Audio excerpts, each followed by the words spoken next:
वे बोले, मूर्ख के साथ चलने से अकेले चलना बेहतर है।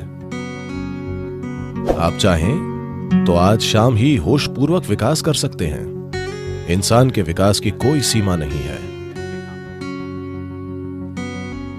ये चीज हर इंसान को करनी चाहिए, फिर लोगों का मेलजोल बेहद फायदेमंद होगा।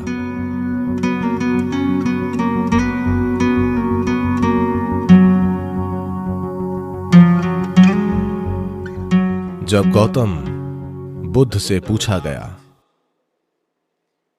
अकेले चलना बेहतर है या साथ में, वे बोले, मूर्ख के साथ चलने से अकेले चलना बेहतर है। ये उन्होंने बोला, मैंने नहीं। उन्हें यकीन था कि एक मूर्ख ही आपके साथ चलेगा। तो वे बोले, मूर्ख के साथ चलने से अच्छा है अकेले चलना। इस देश में ऐसा कहा जाता है, अगर आप एक छोटी और जल्द यात्रा करना चाहते हैं तो अकेले चलें, और जब आप लंबी यात्रा चाहते हैं तो लोगों के साथ चलें। पर महत्वपूर्ण यह है कि आपके साथ कौन है। साथ रहना हमेशा अच्छा नहीं होता। कई बार साथ रहना परेशानी बन सकता है। तो सबसे पहले और जरूरी बात, जब तक आप जुड़वा न हो तब भी हम इस दुनिया में अकेले आते हैं और अकेले जाते हैं। अगर कोई अकेले अच्छे से रहना नहीं जानता या जानती,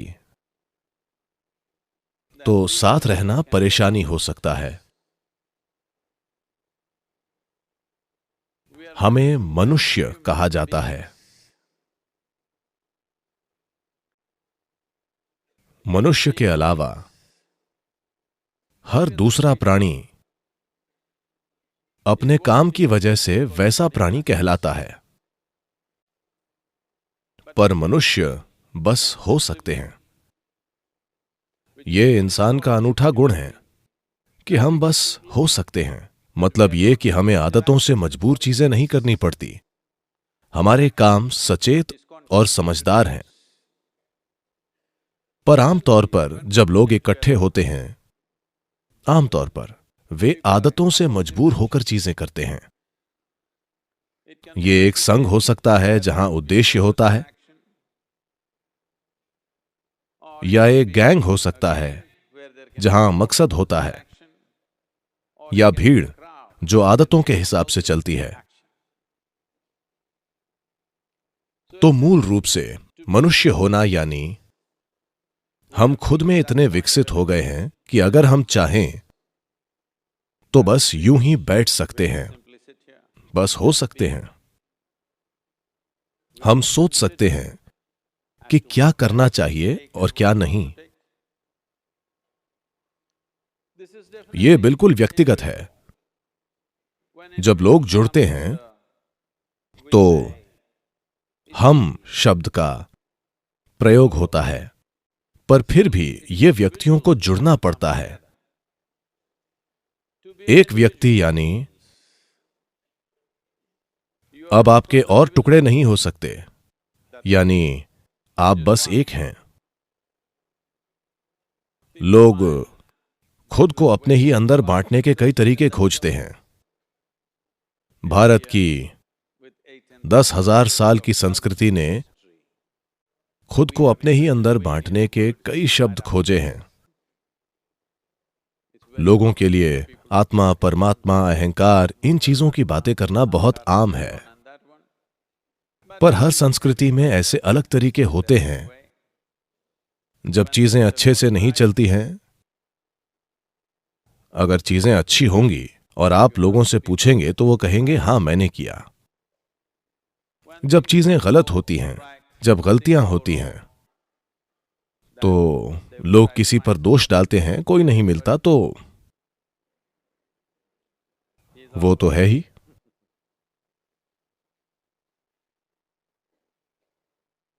जब वे अद्भुत चीजें करते हैं तो उन्हें गर्व जरूर होता है कि वे कितने अद्भुत हैं, पर बुरी चीजें करके कहते हैं ये मेरा अहंकार था।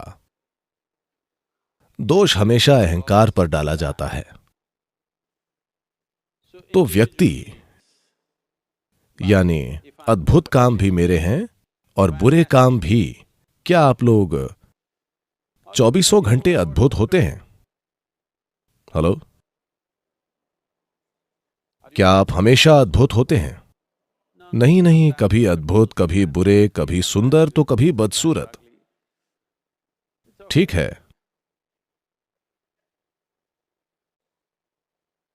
अगर हम ये समझें कि मैं खुद ही बिल्कुल अद्भुत और मैं खुद ही एक पल में बिल्कुल बुरा भी हो सकता हूं, तो कड़वाहट के पलों की संख्या धीरे धीरे कम होती जाएगी। जो अद्भुत है वो मैं हूं, जो बुरा है, भारत में ऐसे कई शब्द हैं, ये मेरा कर्म है, मैं क्या करूं। नहीं, आप इसे ठीक करें। एक व्यक्ति होना बहुत जरूरी है। एक व्यक्ति यानी आप खुद को और नहीं बांट सकते। अद्भुत काम भी मेरे हैं और बुरे काम भी। सफलता भी मेरी है और असफलता भी। आपको यह समझना होगा। मैं आपसे एक सरल सवाल पूछ रहा हूं, इसमें कितने लोग हैं? हेलो, आपके अंदर कितने लोग हैं? एक, दो? सिर्फ एक। अगर आप एक हैं तो आप एक सामान्य इंसान हैं। एक से ज्यादा या तो स्किज़ोफ्रेनिक या किसी और ने कब्जा कर रखा है। आपको एक मनोचिकित्सक या एक ओझा की जरूरत है। पर आप देखेंगे कि जब कोई गलती होगी तो आप एक से ज्यादा हो जाएंगे अचानक। तो एक व्यक्ति बनना यानी आपने सभी टुकड़े मिटाकर कहा बस मैं हूं। ये जो मैं हूं इसके कई आयाम हैं। अगर इसे एक इकाई न मानकर हिस्सों में बांटा जाए तो रूपांतरण नहीं होगा। अगर बदलाव नहीं होता है, If people come together in that state, there will be more mess than solutions. और वैसे लोग जुड़ेंगे तो समाधान से ज्यादा गड़बड़ होगी। सभी जीव एक साथ रहते हैं। हर तरह के जंगली जानवर अक्सर एक साथ घूमते हैं। बंदर भी, जो हमसे सिर्फ एक कदम पीछे हैं, वे भी झुंड में रहते हैं। सिर्फ मनुष्य ही अकेले बैठकर खुद को बदल सकता है, क्योंकि ये मानव होने का विशेषाधिकार है कि हम बस हो सकते हैं। तभी आप मनुष्य कहलाते हैं। आप सहज हो सकते हैं। आप आदतों से मजबूर नहीं हैं। अगर आप चाहें तो आज ही आप होशपूर्वक विकसित हो सकते हैं। आप चाहें तो इसमें लाखों वर्ष नहीं लगेंगे, क्योंकि हमारा विकास अब शारीरिक नहीं बल्कि सचेतन है। हर दूसरे प्राणी के लिए यह तय है। प्रकृति ने दो रेखाएं खींची हैं, उन्हीं में बाकी प्राणी जीते और मरते हैं। पर इंसान के रूप में पैदा होने पर बस नीचे की रेखा खींची है, ऊपर की रेखा नहीं है। इंसान क्या बन सकता है इसकी कोई सीमा नहीं है। तो लोगों से जुड़ने से पहले यह अच्छा होगा कि हर दिन सुबह या जीवन का कुछ समय अगर आप खुद के साथ थोड़ा समय बिता कर देखें कि ये किस तरह से कल से थोड़ा बेहतर हो सकता है। ये जीवन ये कल की तुलना में थोड़ा बेहतर कैसे हो सकता है।